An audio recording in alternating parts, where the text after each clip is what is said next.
If I'm mannerly all day long, if I keep that in mind, I want to be mannerly with everybody all day long. That's going to help me. So I take an idea like that every morning and I write it down. I put it in a piece of paper, carry it in my pocket, and that's an idea I'm going to work on all day long. The first step is to keep living with the idea. Don't let anybody steal the dream. Put it in writing. Write it out as clear as you can. And your words have got to be so clear that if you give it to somebody else, they would get the same picture in their mind as you've got on yours. See, words are symbols, and every symbol has a corresponding image. So we want to put it in words that would trigger the same picture in somebody else's mind. That's crystallizing the goal. And then write it out often. Live with it often.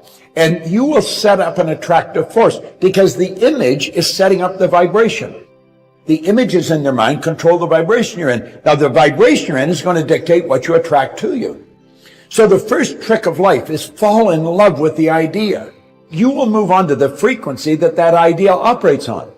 Everything operates on frequencies. You've got to get on the frequency of the good that you desire, and everything will move toward you. You will attract it.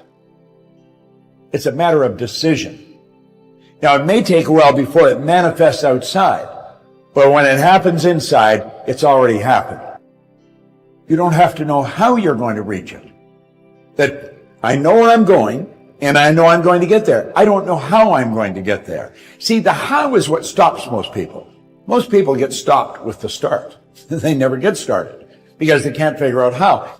And so people then later in life, if they don't know how to reach the goal, they say, I guess I can't do it.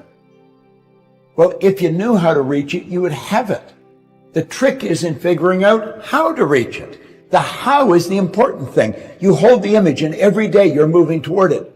And the how becomes very interesting. And something may be a problem. And as you solve the problem, you take a step ahead. It's not all going to be good things. Sometimes it's bad things. But out of all confusion comes order. And it'll be a higher degree of order than that which existed prior to the confusion. So the answer to your question is make sure you got the goal crystal clear in your mind. You've got to have a dream. You've got to be working towards something. Otherwise, you're just existing. You're putting in time. You're not really living. You know, it's unfortunate, but when most people, when their heart stops beating, it's going to be a formality. They've never really lived.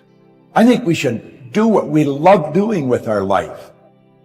The two most important days in your life are the day you're born and the day you discover why you were born. People are born rich. They're born with deep reservoirs of talent and ability. Our problem is we're not made aware of it. Riches to me is develop the talent and the power that we've got within us. We're God's highest form of creation. We're born with rich resources inside, and it's our responsibility to bring them out. Many years ago, the graduating class of a large university was given an examination in English vocabulary.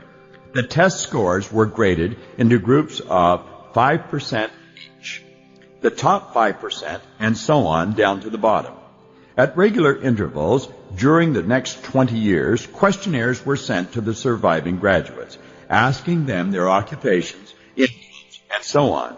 Without exception, those who scored highest on the vocabulary test were in the top income group, while those who scored lowest were in the lowest income group. A few years ago, Reader's Digest published an article by Blake Clark entitled, "Words Can Work Wonders for You." In it he wrote, tests of more than 350,000 persons from all walks of life show that, more often than any other measurable characteristic, knowledge of the exact meaning of a large number of words accompanies outstanding success.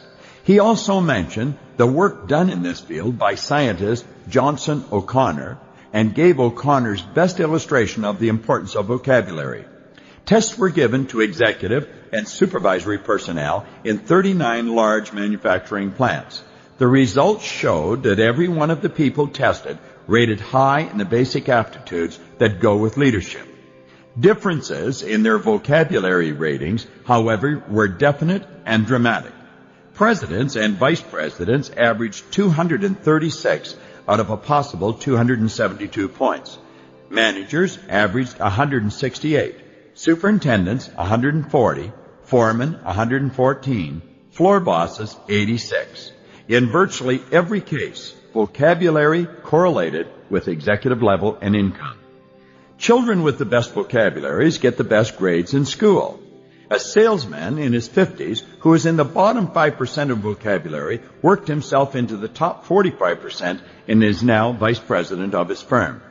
An encouraging fact to keep in mind, Clark went on to say, is that when we master one word, we find that we have added several words. It's as if the new one is a nucleus of thought around which whirls numerous related ideas that we now come to understand. Deliberately learning 10 words, we pick up probably 90 more, almost without realizing it. You see, understanding our language is the key to studying and learning everything else. Literally millions of people are being held back in life simply because they've never taken the time to learn their own language. Let's face it, from the earliest times, the favored class of people has always been the educated class. They can make themselves recognized instantly, anywhere, by the simple expedient of speaking a few words. Our language, more than anything else, determines the extent of our knowledge. You see, everything in all the vast storehouse of knowledge has a name, a label. These names, these words, make up the language. The more words we know and can properly use, the more knowledge we have. Of this you can be sure. A person's knowledge and their language go together. It's almost impossible for one to be larger than the other. Well, I have a book here, How to Sell Yourself to Others by Elmer Wheeler. Elmer Wheeler was one of America's greatest salespeople. So I use that, and I just open it here. What we call manners. That's an idea, what we call manners. If I'm mannerly all day long, if I keep that in mind, I want to be mannerly with everybody all day long. That's going to help me. So I take an idea like that every morning, and I write it down, I put it in a piece of paper, carry it in my pocket, and that's an idea I'm going to work on all day long. If something goes a little wrong, I work on that idea. I take that idea. You do this and you're going to win. Now, we figured a way that you can do this the same as I'm doing it, and it's going to cost you less than a cup of coffee. Every morning, I'm going to send you a video, and it's going to have a good idea. And that idea is something then you focus on all day. So you watch the video, and then when the video's over, it's only a minute or 2 minutes, then you think about how you're going to use that for the day. Spend 3 or 4 minutes. We call it 6 minutes to success. So it's not going to take you over 6 minutes. But every morning you do this. You know that it's going to be a good day for you because you're starting off the day right. And that is really the secret to having a successful day. And it's like Earl said, put 7 of them together and you got a very successful week. See, there's no trick to success. Habits are formed very easily. This is probably one of the best services that I've ever provided in the 58 years I've been in this business. You're going to love it. I hope you enjoyed this video. We put a lot of good information up here, and it causes everything in your life to get better. If you'd like us to notify you every time we put a new video up, hit subscribe and then turn on notifications.